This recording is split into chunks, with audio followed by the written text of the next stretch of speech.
Hola, jumpa dan jumpa lagi.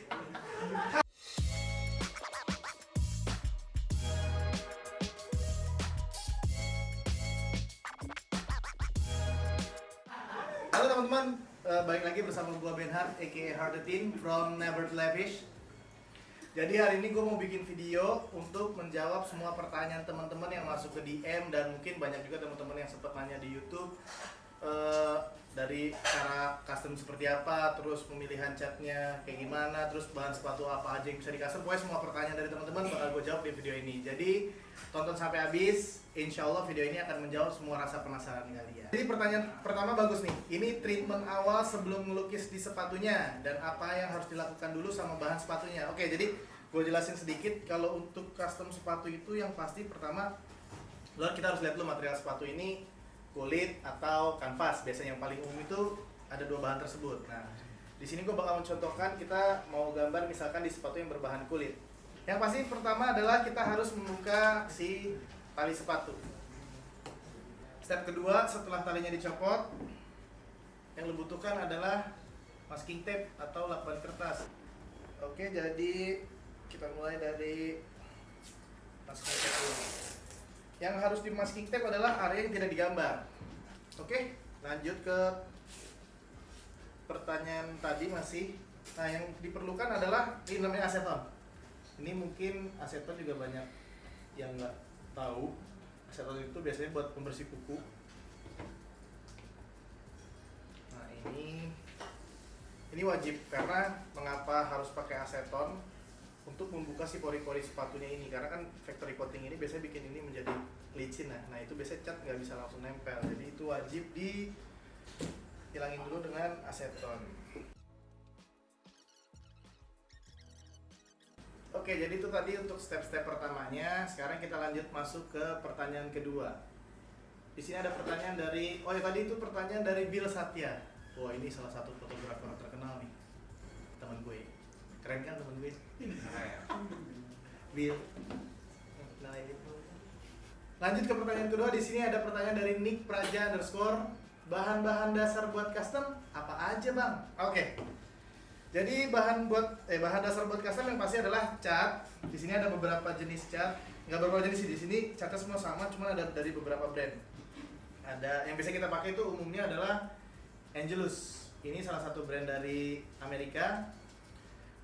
Ini yang paling gue rekomendasikan untuk teman-teman kalau mau coba untuk gambar sepatu sih. Jadi catnya emang ready to use, dan karakteristik si catnya ini memang tidak terlalu encer dan tidak terlalu kental juga. Jadi ini benar-benar gampang diaplikasikan di sepatu dan coveragenya sangat bagus. Jadi biasanya beberapa cat yang di sini juga ada beberapa, itu pun harus beberapa kali layer. Nah, Angelus ini memang tetap harus beberapa kali layer, tapi daya coveragenya itu lebih bagus.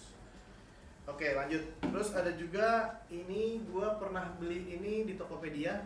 Ini namanya Craftman. Ini kayaknya lokal deh, dari Bandung. Ini bisa dicoba juga.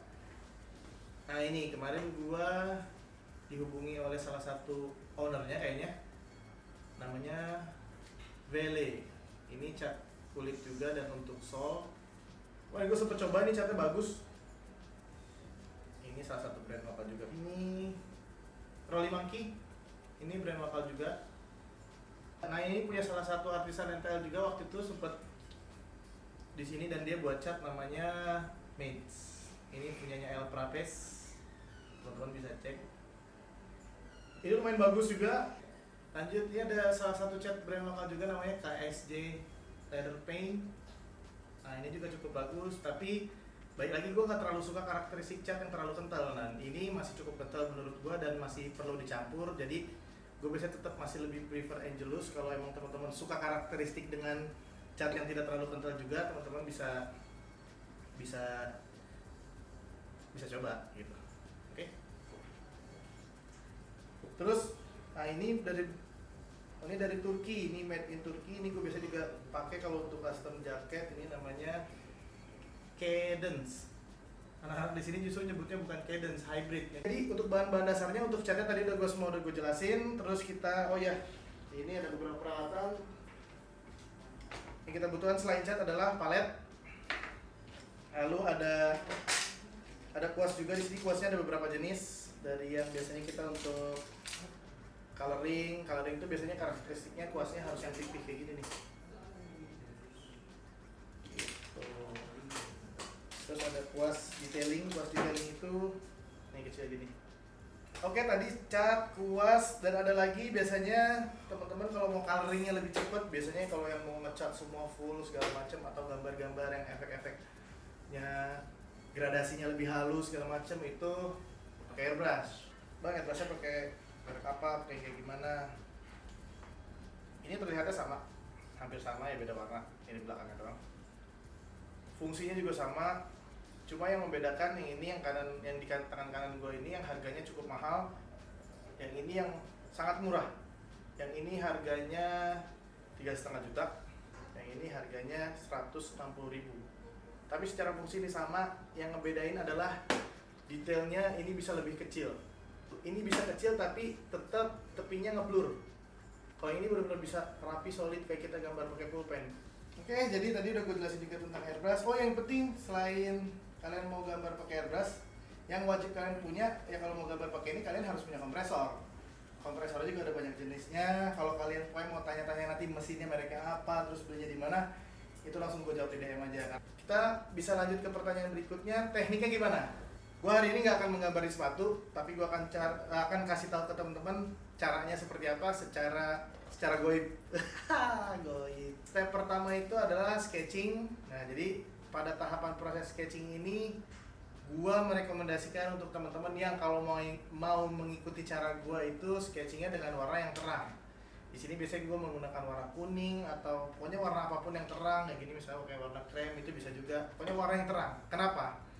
Karena biasanya banyak juga teman-teman gua yang kadang mereka custom memulainya sketchingnya dengan warna hitam. Itu nggak masalah ketika sketchnya itu langsung bener. Tapi kalau kita sketchingnya kira-kira nggak pede dan masih salah-salah, itu gue rekomendasikan kalian ngecatnya dengan warna yang terang. Kenapa? Karena kalau langsung pakai warna hitam ketika salah-salah terus nantinya mungkin area tersebut bakal kalian warnain terang, itu hitamnya jadi susah nutupnya. Tapi kalau gue biasanya sebelum mengcustom sepatu gue menentukan dulu colorway-nya apa. Gitu. Jadi misalkan gue mau bikin konsepnya tentang salah satu klub sepak bola. Mungkin ya salah satu klub sepak bola lah. Terus warnanya dominan merah, hitam, dan putih. Nah, biasanya gue tentukan dulu, gue bikin colorway-nya, merahnya kira-kira placementnya di mana, terus putihnya di mana, hitamnya di mana. Nah, itu gue bikin colorway-nya dulu, baru nanti gue gambar. Jadi itu akan lebih bagus terkonsep gitu sampai bagian dalamnya. Beres semua, kita cek dulu lagi apakah anatominya udah betul ataukah bentuknya sudah baik dan benar gitu. Kalau emang ternyata bentuknya masih belum bagus, mendingan gue sarankan teman-teman untuk sketching ulang. Nanti base-nya jadi luntur juga. Jadi setelah itu kalau udah konsep udah bener nih, sketchnya udah betul, baru lanjut ke proses coloring. Lanjut kita proses ke coloring. Coloring ya udah dimulai dari warna, kalau bisa dari warna yang paling terang dulu. Tadi kan sketchnya kuning. Nah, misalnya kita di gambar kita ada warna yang terang itu mungkin biru. Nah, kita mulai dengan biru. Terus ada merah dan warna terakhir itu hitam, biasanya untuk outline. Nah, itu terakhir aja gitu. Oke, jadi mungkin step-stepnya seperti itu. Oke, jadi gue bawa salah satu sepatu yang udah jadi. Jadi ini salah satu sepatu yang udah beres, yang udah dikerjain oleh salah satu tim artisan NPL. Setelah sepatu ini beres, ini proses yang dilakukan adalah kita mengcoating atau bahasa lainnya tuh varnish. Jadi biasanya coating ini dengan acrylic finisher ini, Angelus. Tadi yang brand luar ini, terus yang brand lokal ini ada Rolling Monkey juga, ada finishernya. Pengaplikasiannya biasanya bisa dengan kuas, atau kalau mau lebih enak lagi, lebih bagus lagi, itu kita biasanya pakai airbrush tadi. Jadi tinggal diisi, tak perlu campur apa-apa, tinggal semprot. Ya semoga itu mengobati rasa penasarannya yang sempat masih tanya di DM. Jadi kalau memang ada pertanyaan lagi yang masih belum jelas atau yang masih belum terjawab, teman-teman bisa tanya gue lagi di DM. Nanti mungkin bakal gue jawab secara personal juga. Jadi gue mau ngucapin terima kasih buat teman-teman yang udah nanya, teman-teman yang udah nonton. Sampai jumpa lagi di next video. Jadi tonton terus video channel Never Lavish by Heart Team. Assalamualaikum.